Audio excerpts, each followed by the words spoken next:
Hi everyone. I bet you were thinking that I was going to have some big introduction video on spirituality for my new channel. But instead, I actually decided to show you my dogs eating dinner. I know, this is my crazy boomer life. So, as you know, I say very proudly that I'm an empath. And I have two of the exact same breed. They're Japanese chins. They were both rejects from the breeder who thought she was going to breed show dogs. But instead, I got Tank. Hey, Tanky, come say hi. There's my boy. So Tank is a big boy. He was very average chin size, and then all of a sudden he turned into a monster. He is close to 19 pounds, and yes, there are Japanese chin that are 19 pounds, but this particular litter is very interesting. He was the last born, and this I found out from the breeder.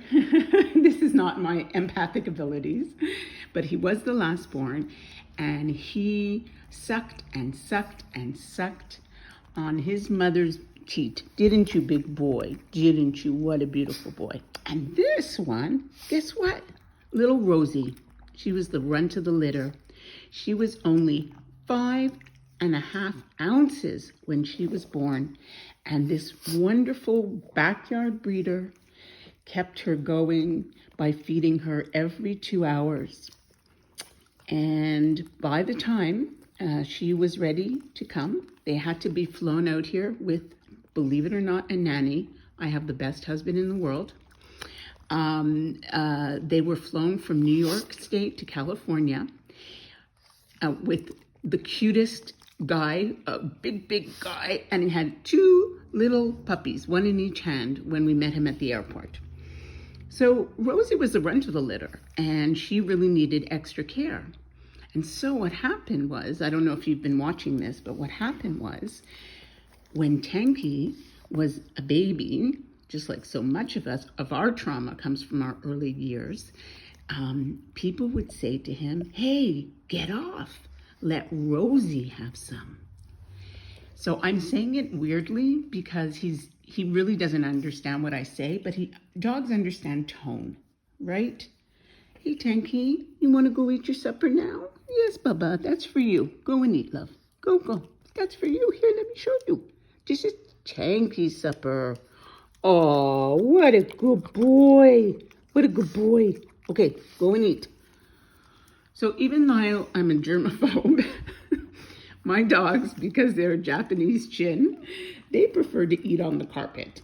So I put up with it for now because I will be going back to work, and I just want them to feel that they can eat anytime, anywhere without me, because during the pandemic, I was absolutely babying them. But back to their food. So what has happened with Tank is that he will never eat before Rosie has eaten. Who's a good boy? Sorry about this bad camera work. But anyways, so he will never eat before Rosie has eaten. But they are very two different dogs anatomically or biologically. So you can have sisters and brothers and you think, was I adopted? How did I get in this family, right? Which was actually, frankly, something that I thought about myself when I was very young, but that's a story for another day. So if Tanky, and of course they both have medical needs, and that's why they were rejects from breeding. Rosie, as cute as she is, and she's like the perfect Japanese chin to be shown now. She's adorable, but she couldn't breed, and that's what they wanted her for. They didn't necessarily want her to show, they wanted her for breeding, and she was way too tiny, and Tank was too big.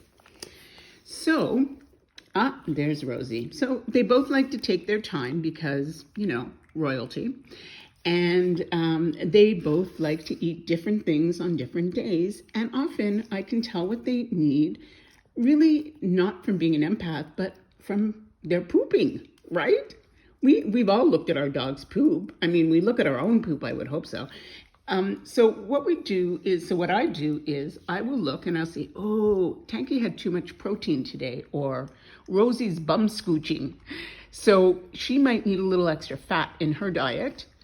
But for Tank, because he's has a more sensitive stomach, I have to really be careful. And he gets his medicine every morning with peanut butter.